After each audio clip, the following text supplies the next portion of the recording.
Assalamualaikum warahmatullahi wabarakatuh.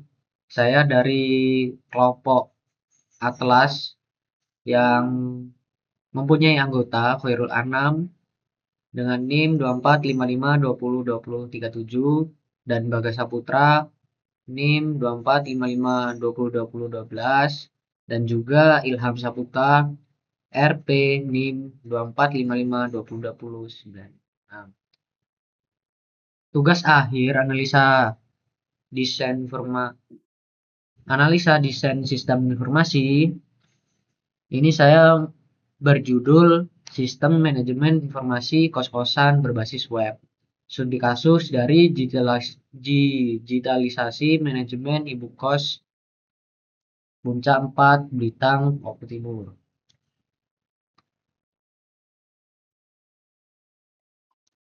Latar belakang permasalahan. Pada observasi di kos-kosan Ibu Sri menunjukkan bahwa manajemen manual buku besar dan WhatsApp menyebabkan inefisiensi operasional.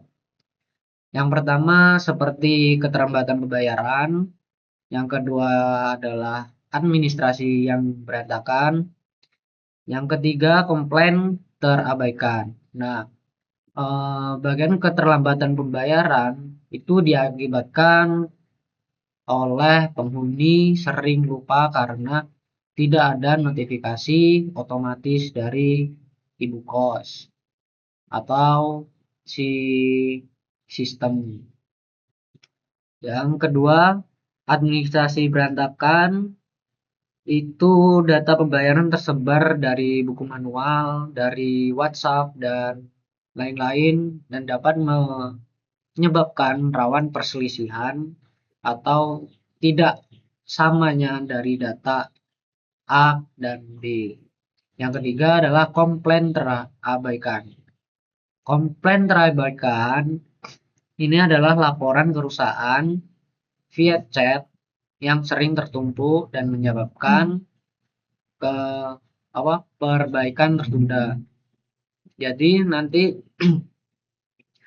sistemnya kita akan menyelesaikan masalah-masalah ini secara digital dan otomatis via website. Oke, selanjutnya perbandingan alur sistem. Yang sebelah kanan adalah manual, yang sebelah kiri adalah after dari kita nanti menyusun bagaimana alur sistem kita. Nah, yang manual itu dari buku catatan, terus tagihan lewat WA atau WhatsApp, WA satu persatu dan cek mutasi manual. Jadi ketika ibu kos itu lupa, maka sistem berantakan. Nah, agar tetap konsisten dan tepat waktu, nah maka kita akan memberikan database yang terpusat dan tagihan otomatis. Dan nanti verifikasi itu akan terintegrasi di website kita nanti. Oke, metode interval. Nah, ini adalah metode yang kita gunakan untuk merancang atau menyelesaikan masalah dari kos-kosan Ibu Sri ini. Yang pertama adalah analisis, yang kedua adalah desain, yang ketiga adalah coding, testing, dan maintenance. Nah, analisis ini saya mewawancarai Bu Sri dan menganalisis kebutuhan apa yang dibutuhkan oleh Bu Sri. Yang kedua adalah desain alur sistemnya dari mulai use case, activity, class, dan lain sebagainya. Lalu kita mengeksekusi codingannya. Nah, codingan ini kita harus struktur atau sesuai dari desain yang tadi kita buat. Lalu kita menjalankan testing. Testing ini kita menerapkan langsung di eh, kayak menerapkan langsung di lapangan, namun cuma gambaran. Lalu maintenance. Nah, maintenance ini kayak apa sih kesalahan-kesalahan dari testing gitu. Alasan saya memilih waterfall ini karena metodenya dari tahap step by step itu jelas dan terstruktur. Oke, yang selanjutnya adalah use case diagram. Nah, use case diagram ini eh, ada dua dua apa namanya UML apa namanya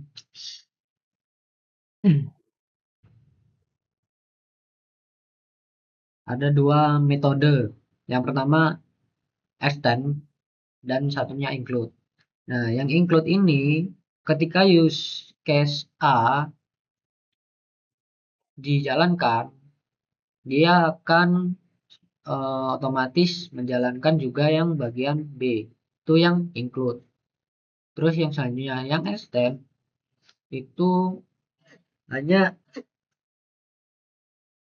hanya menambahkan use case yang di extend tetapi hanya kondisi tertentu. Seperti ketika kita sedang check out. Nah, itu kan kita check out doang tapi nggak di klik tombol submit. Dia cuma nggak menjalankan sistem. Lalu yang include itu contohnya seperti setiap kali user login pasti dia melakukan cek hak akses gitu. Yang selanjutnya adalah activity diagram alur pembayaran. Nah, ini adalah rancangan inti dari project atau inti permasalahan dari ibu kos. Ini yang pertama adalah penghuni terlebih dahulu. Maka ketika penghuni login ke sistem, dia akan melihat dashboard. Lalu di dashboard itu akan memiliki beberapa menu seperti eh, metode pembayaran, apa mau membayar kos atau sedang mengecek suatu histori dari pembayaran dan bisa juga melaporkan kerusakan dari eh, kos-kosan. Lalu untuk ini kan pembayaran, kita fokus ke pembayaran dan kerusakan. Nah, ketika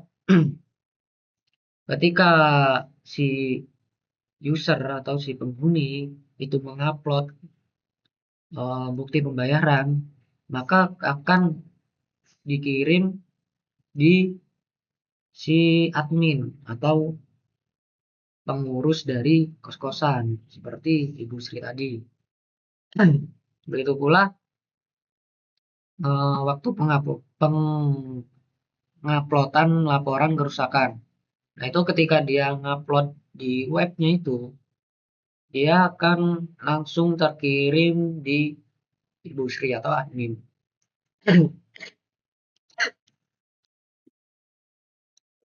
Nah, ini kan ketika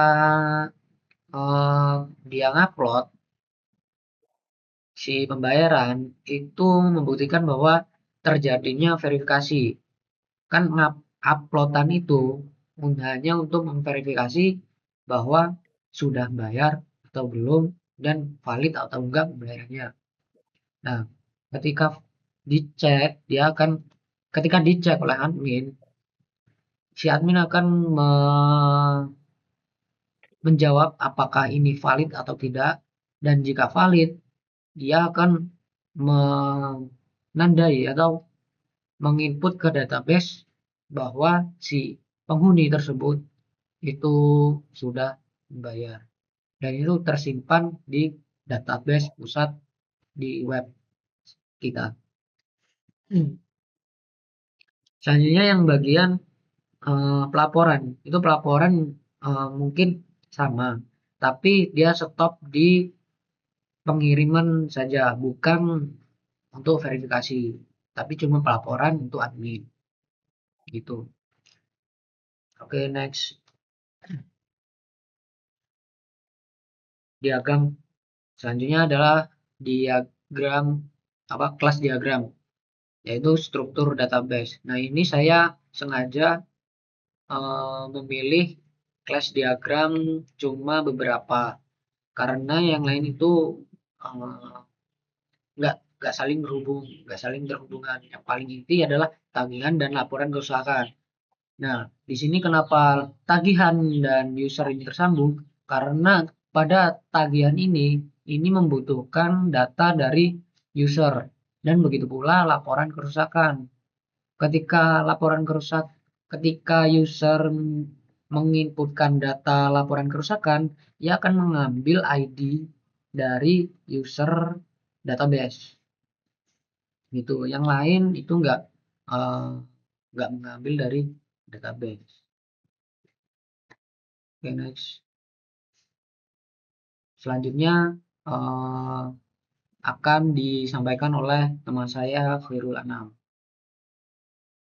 Baik, selanjutnya saya akan menjelaskan arsitektur teknologi yang digunakan pada sistem ini. Pada sistem ini, kami menggunakan Laravel sebagai framework backend karena memiliki keamanan yang baik dan struktur kode yang rapi. Untuk pengelolaan data, kami menggunakan MySQL sebagai database relasional agar data seperti penghuni, tagihan, dan pembayaran saling terhubung dengan baik. Sedangkan untuk tampilan antarmuka, kami menggunakan Tailwind CSS agar sistem responsif dan nyaman diakses, terutama melalui perangkat mobile. Selanjutnya, fitur utama sistem. Sistem ini memiliki dua jenis pengguna, yaitu admin sebagai pemilik kos dan penghuni kos. Untuk admin, sistem menyediakan fitur pengelolaan data penghuni dan kamar, pembuatan tagihan otomatis, verifikasi bukti pembayaran, serta penerimaan laporan kerusakan.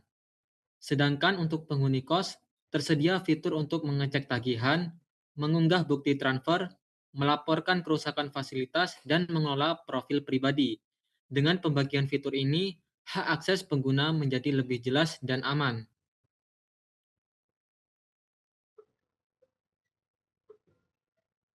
Selanjutnya, pada implementasi antarmuka.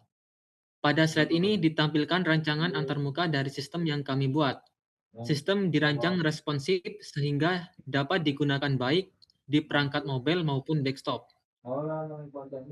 Desain antarmuka dibuat sederhana agar mudah dipahami oleh pemilik kos maupun penghuni tanpa memerlukan pembelajaran yang rumit. Selanjutnya, simulasi aplikasi. Ini merupakan simulasi tampilan dashboard admin pada sistem.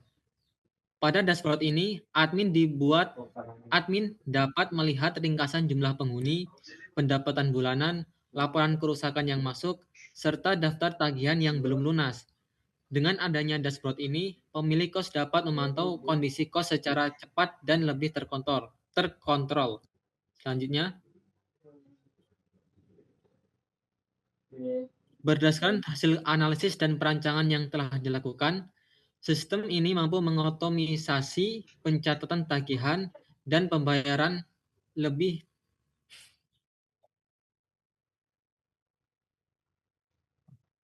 Berdasarkan hasil analisis dan perancangan yang telah dilakukan, sistem ini mampu mengotomatisasi pencatatan tagihan dan pembayaran kos.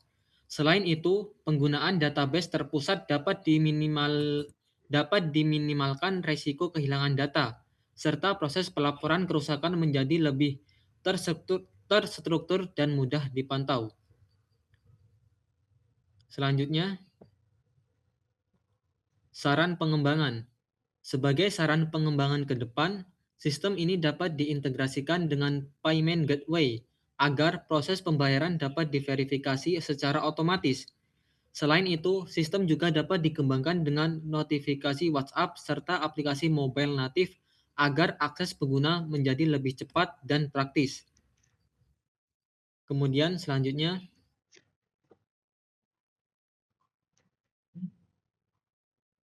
baik, demikian penjelasan dari saya untuk bagian implementasi sistem. Selanjutnya, udah, ini menutup ya. Selanjutnya saya pamit undur diri bersama teman saya. Saya akhiri. Wassalamualaikum warahmatullahi wabarakatuh. Waalaikumsalam warahmatullahi wabarakatuh.